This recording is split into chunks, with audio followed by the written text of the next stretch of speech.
Nous allons parler des éléments clés pour réussir une vente en nue propriété avec notre invité qui connaît bien le sujet, Thomas Abinal, qui est le cofondateur et directeur général de Monetivia, qui est expert de la vente en nue propriété. Bonjour.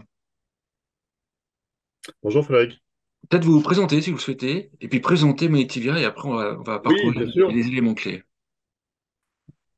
Oui, alors donc je suis effectivement le cofondateur de Motivia, qui a été société qui a été créée en 2016, avec l'idée d'apporter au marché un certain nombre de solutions sécurisées en matière de monétisation de l'immobilier. Donc, l'idée, c'était de développer des solutions notamment plus sécurisées et plus éthiques que la vente en viager au départ. Puis après, la palette des solutions s'était un peu étoffée. Mais voilà, on est spécialisé effectivement sur la monétisation des biens immobiliers. C'est-à-dire, je vends un bien, mais je vais rester dedans. C'est ça un peu la façon dont on définit le fait de monétiser un bien. Ce marché, il en est où par rapport au vieillissement démographique, par exemple, ou d'autres facteurs? Alors, bah, c'est un marché qui croît parce que, d'abord, la population concernée croît, c'est-à-dire que bah, c'est la fameuse pyramide des âges. Hein. Donc, on a les baby boomers là, qui arrivent quand même dans la catégorie des plus de 70 ans depuis 5-6 ans, on peut dire. Et évidemment, il y a un effet pyramide des âges. Et puis surtout, je pense aussi que il y a des problématiques de besoin de revenus complémentaires à la retraite qui sont peut-être un peu plus aigus aujourd'hui qu'il y a 10 ans parce qu'entre-temps, bah, il y a eu finalement une certaine désindexation des retraites et puis un effet ciseau avec de l'autre côté de l'inflation, des coûts immobiliers qui augmentent, etc. Donc pour certains, il y a pression sur les revenus plus importante qu'il y a quelques années. Et de l'autre côté, il n'y a jamais eu autant de concentration des patrimoines en immobilier. Donc c'est assez tentant à un moment donné quand on cherche soit enfin, des marges de manœuvre sur le plan financier pour maintenir son train de vie, ou bien qu'on a envie de récupérer du capital pour un certain nombre de projets, c'est assez tentant d'explorer effectivement le champ des possibles dans le domaine de la monétisation de l'immobilier, quoi. Donc c'est un marché qui croît oui, aujourd'hui. Dans les faits, les seniors réfléchissent à ces sujets à partir de quel âge en moyenne? C'est plus de 70 ans ou c'est moins? C'est On va dire que ça commence à plus de 65 en général. 65 ans? Enfin, oui, le gros de notre clientèle vient de nous voir à partir de 65 ans. Euh, et l'âge moyen, c'est 77 chez nous. Donc, vous voyez que le passage à l'acte est un peu plus léger. Justement, si on parle du sujet principal de l'émission, quels sont par exemple, quel est le premier élément clé pour réussir une vente en nue propriété? Alors, une vente en propriété, c'est avant tout une vente occupée. Donc, je pense que le premier point important, c'est quand même de bien définir le cahier des charges, c'est-à-dire les objectifs de l'opération. Et notamment, alors évidemment, on se doute que les objectifs, c'est de récupérer du capital, mais bon, ok, ça c'est le premier point. Mais l'autre question qui se pose, c'est je vais vendre un bien et je vais conserver la jouissance de ce bien. La première question qui se pose, c'est finalement pour combien de temps j'ai besoin de garder ce bien. Aujourd'hui, il y a plusieurs schémas possibles de vente avec notamment la possibilité d'organiser des transactions où le vendeur va conserver l'usage d'un bien pour, par exemple, une période fixe, et non pas une période à vie.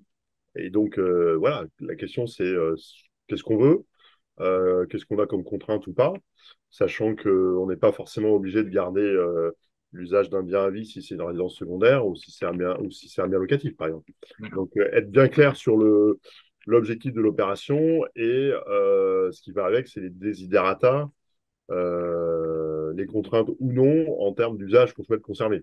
Ça, je pense que c'est quand même le point fondamental au départ. J'ai pas pensé qu'on pouvait le faire sur un bien locatif. Ça, c'est évident, mais j'ai pas pensé. Autre élément important. Alors après, bah, je pense que si on réfléchit à ces sujets-là, je pense que ça peut être intéressant et important de bien explorer les différentes, donc justement les différents formats, notamment de vente en propriété possibles. Donc nous, aujourd'hui, en gros, on en propose trois différents. Le premier, c'est le démembrement temporaire, justement pour les gens qui veulent conserver l'usage d'un bien que pour une durée fixe. Ensuite, vous avez la vente en propriété classique, qui est une vente où le vendeur va conserver l'usage du bien à vie, mais avec un prix qui est basé, ça c'est ce que les gens ont en tête en général, avec un prix qui est basé sur l'espérance de vie, uniquement. D'accord. Donc on D'accord. définit le prix sur la base d'une hypothèse statistique que les gens restent chez eux. Et après, le prix ne bouge pas. Mais vous avez une troisième formule que nous, on a développée chez Motivia, qui permet, pour ceux qui veulent sécuriser davantage les choses, ou en tout cas qui veulent prendre moins de risques sur le plan financier, d'avoir un prix qui va vraiment s'adapter dans le temps, dans la durée, à l'usage effectif du bien et la durée réelle. Donc, c'est l'idée que finalement, c'est logique que si vous vendez votre bien et que vous restez que 10 ans chez vous parce qu'au bout de 10 ans, malheureusement, vous décédez, c'est logique que dans ce cas-là, vous ayez touché plus d'argent que si vous avez vécu dedans 20 ans. D'accord? Et donc, c'est une formule qui va notamment permettre de sécuriser l'opération davantage sur le plan financier, c'est-à-dire finalement de supprimer le risque de brader son bien parce qu'il y aurait eu un décès trop rapide. Donc voilà, ce qui me paraît aussi assez clé sur ce genre de problématique, c'est de bien comprendre et de bien se faire expliquer les différents formats possibles pour après être en mesure de choisir le plus adapté à son profil. Schématiquement, j'aurais tendance à dire que peut-être qu'il y a des gens qui n'ont pas d'enfants et à qui ça va très bien, finalement, entre guillemets, d'avoir un prix bâti sur l'espérance de vie, parce que finalement, ils n'ont pas forcément d'ayant droit à gratifier par la suite, alors que d'autres, peut-être, ont des enfants et ne sont pas prêts à prendre ce type de risque. Ou pas, d'ailleurs, c'est à eux de le définir, mais en tout cas, pour pouvoir se positionner sur cette échelle de risque qui n'est pas la même selon les différentes solutions, bah, pour autant, faut-il les connaître et se les faire expliquer et avoir, en tout cas, être relativement conseillé ou en tout cas prendre soi-même des informations pour analyser tout ça, quoi. Et Donc, choisir le bon format en fonction de son besoin. du côté des investisseurs, des acheteurs, en fait, Oui. entre les trois solutions, ils préfèrent indifféremment les trois solutions ou il y a une solution qui... En fait, enfin, il y a des spécificités aussi en termes de public ou de cible investisseur selon la solution choisie. Donc, par exemple, aujourd'hui, le démembrement temporaire, ça, nous, on le vend beaucoup à des particuliers, même si des institutionnels peuvent s'y intéresser. D'accord, c'est pas les mêmes. D'accord. À l'inverse, la nue propriété classique, qu'on appelle nous la nue propriété simple, avec un prix basé sur l'espérance de vie, c'est beaucoup aujourd'hui les institutionnels qui animent le marché. Oui, parce que j'imagine qu'en fait, ils achètent plusieurs biens, donc ils mutualisent les Exactement, risques. ouais, exactement. Eux, ils ont un modèle qui est évidemment doublement intéressant pour eux, et du coup pour les épargnants qui sont derrière, hein, parce que C'est finalement, ça. ils ne font que gérer de l'argent que leur confient des gens comme vous et moi, hein, qui sont des épargnants. Mais ils ont effectivement un modèle où ils vont acheter des dizaines, voire des centaines de biens, et donc ils vont mutualiser justement le risque de longévité. Pour autant, ils vont avoir le prix qui correspond à ce risque, donc avec une équation financière qui est peut-être pour eux plus adaptée.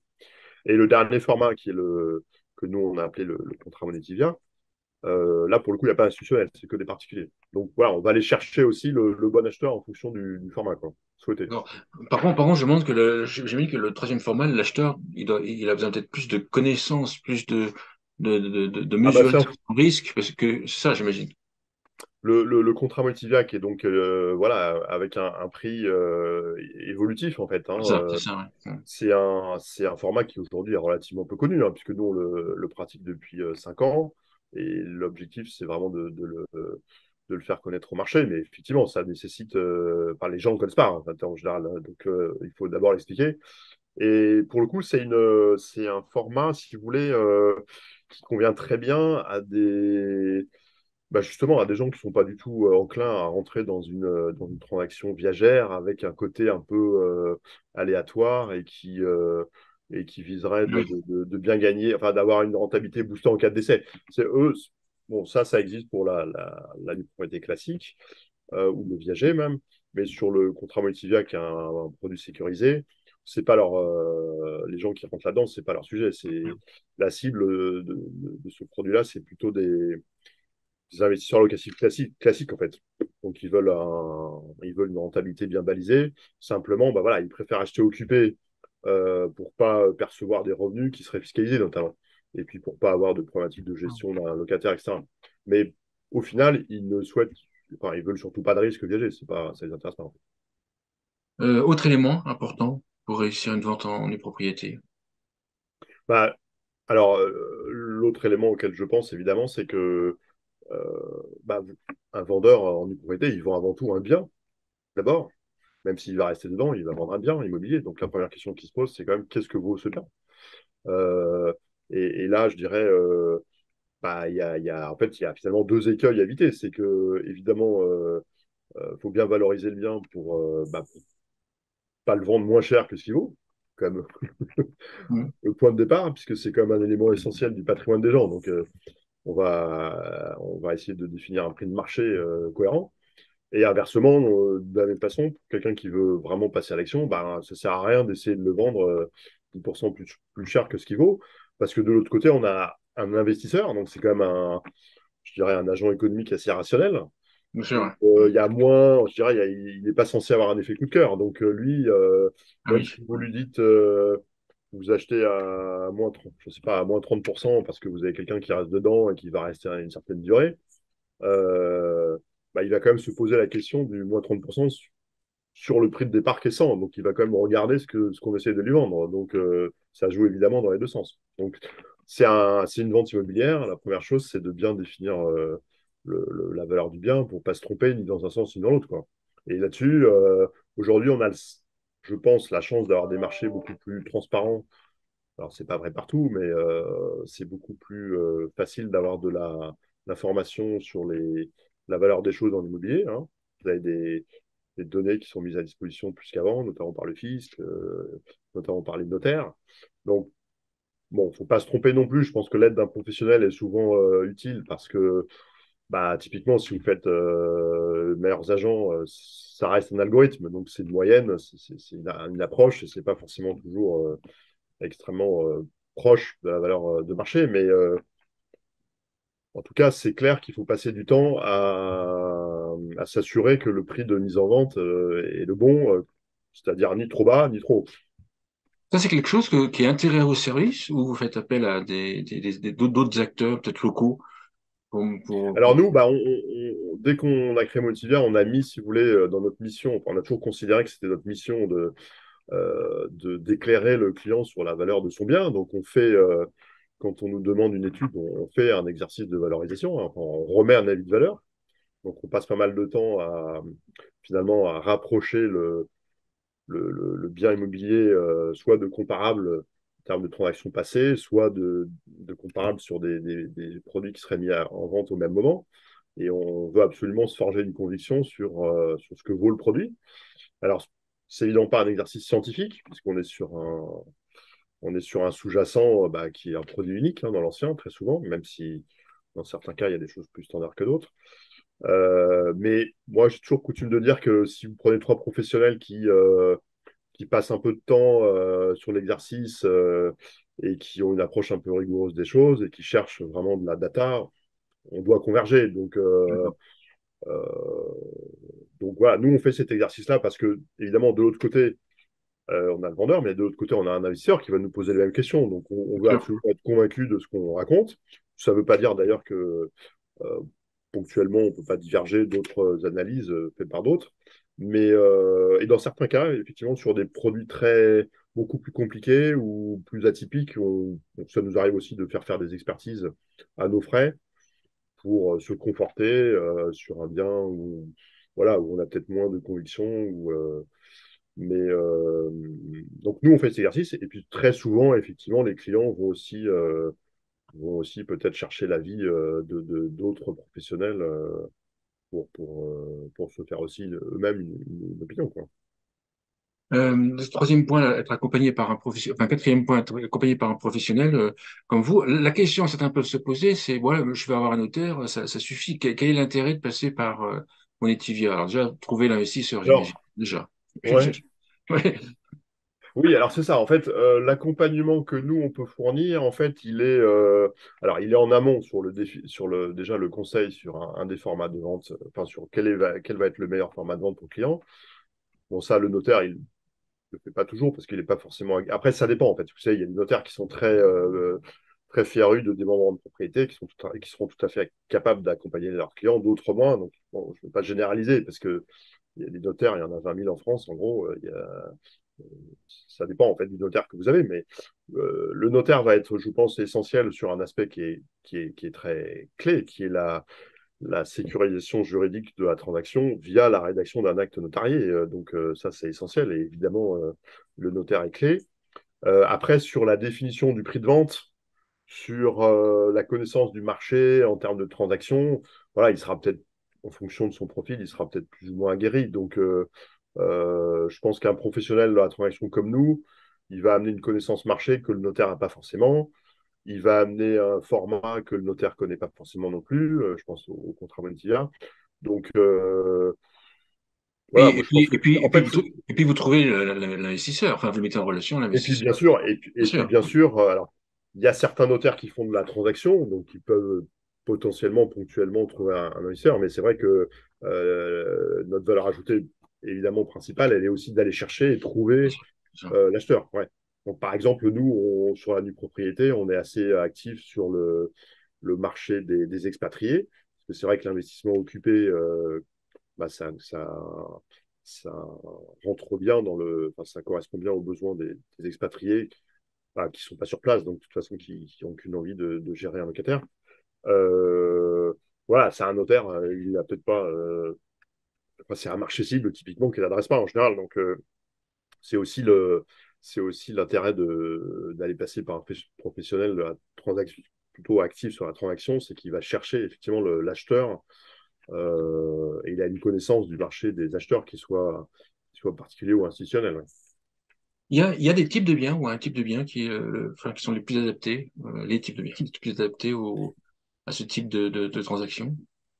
En fait, la vraie unique contrainte, c'est de pouvoir avoir un bien dans lequel un investisseur va pouvoir se projeter à long terme. Parce que là, on parle de potentiellement. Alors, sur le démembrement temporaire, on peut faire des choses courtes, hein, 8 ans, 10 ans, mais on va dire tout ce qui est des biens où le vendeur va conserver l'usage du bien à vie, bah, on va être vite sur 15 ans, 20 ans ou plus. Et donc, à un moment donné, pour qu'un investisseur puisse se projeter à long terme, ça veut dire que déjà, enfin, je pense, ça implique qu'aujourd'hui, le bien soit sur un marché quand même assez liquide, assez sous tension foncière, ou alors un bien avec des caractéristiques patrimoniales assez uniques qui font qu'on se dit, bah, aujourd'hui, il y a de la valeur et il en aura toujours demain parce qu'il a une vue sur la mer ou parce que, je sais pas, il est à 100 mètres de la plage ou c'est en bordure d'une station de ski réputée, etc. Mais si on n'a pas ces caractéristiques patrimoniales, il faut sinon que ce soit un bien liquide aujourd'hui. Et donc, liquide, ça peut être regardé sous deux aspects, la transaction classique, la vente en pleine propriété, ou bien sous l'angle du marché locatif, parce que ce qui crée quand même la valeur des choses en immobilier résidentiel, c'est notamment le fait d'avoir un rendement locatif possible, euh, je dirais, garanti, ou en tout cas avec des bonnes perspectives de se réaliser. Donc tout ça pour dire que c'est un marché sur lequel on ne va pas pouvoir facilement vendre des biens bah, qui aujourd'hui ne se vendent pas bien en pleine propriété ou qui ne se louent pas bien. Donc, c'est probablement des ventes qui peuvent se faire, à mon sens, en tout cas auprès d'agents économiques privés qui ont vocation à investir et à avoir une rentabilité, que sur des biens voilà, qui fonctionnent déjà bien de façon classique. Quoi. Donc, c'est vrai que faire des opérations de vente en propriété sur des localisations où les marchés dévissent depuis 10 ans, bah, c'est pas facile parce que l'investisseur, bien sûr, ce qui s'est passé, ce qui est dans le passé ne préjuge pas du futur, mais un petit peu quand même. Et donc, on va pas trouver d'acheteurs prêts à se projeter sur ce type de biens-là. Ou bien des biens dans des quartiers où la location se fait pas bien non plus pour X raisons. Donc voilà, c'est quand même pas de statistiques assurées là-dessus, mais on va dire sur les 50% du marché qui fonctionne le mieux, quoi. En gros. Hein. Par D'accord. contre, ça peut se faire sur tout type de bien. Nous, on a déjà fait du démembrement temporaire sur de la chambre de bonne, comme sur du bien à 15 millions, parce qu'aujourd'hui, il y a des institutionnels qui peuvent acheter enfin, qui ont une capacité d'achat assez grosse. Donc, c'est pas trop la typologie du bien lui-même que le marché dans lequel il s'insère et sa liquidité, quoi. D'accord. Une conclusion à l'émission ou un point à rajouter, comme vous voulez. Bah, la vente en nue propriété, c'est l'avenir. Comment pourrais-je dire autre chose? Non, c'est vrai que C'est ce qu'on c'est appelle un. un appel à l'action, les amis. Non, ce qui est intéressant, je pense, c'est que non, il y a quand même dans la vente en nue propriété et d'une manière générale dans toutes les formules, je dirais, puisqu'on peut élargir même aux viagers, hein, même si nous on ne le pratique pas, parce qu'on pense que c'est pas forcément le format le plus intéressant, mais il y a quand même quelque chose d'intéressant qui est que c'est une vente dans laquelle finalement des retraités aujourd'hui vont retrouver des marges de manœuvre financières pour notamment financer leur retraite ou réaliser leurs projets de vie, avec de l'autre côté quelqu'un plus jeune qui lui-même prépare sa retraite. Donc moi, ce qui me plaît beaucoup dans ce sujet-là, c'est un peu l'aspect intergénérationnel et je dirais un peu l'aspect sociétal où il y a quand même une convergence d'intérêts qui est assez intéressante, même si au final, c'est effectivement une transaction entre un vendeur et un acheteur. Donc il faut que économiquement, ça soit bien bordé et il faut que les choses se fassent au bon prix. Mais ce que je veux dire, c'est que là, il y a une solution. Ce que je trouve intéressant, c'est que c'est une solution qui, à mon avis, va continuer de prendre son essor, qui, euh, qui permet, oui, sur le plan de la société, de concilier des intérêts de populations différentes, mais qui convergent bien, en fait. Et c'est pour ça que je trouve que c'est une solution assez puissante, en fait. Super. Merci Thomas Abinal. Je rappelle que vous êtes cofondateur et directeur général de Monetivia. Merci beaucoup. Merci, Frédéric.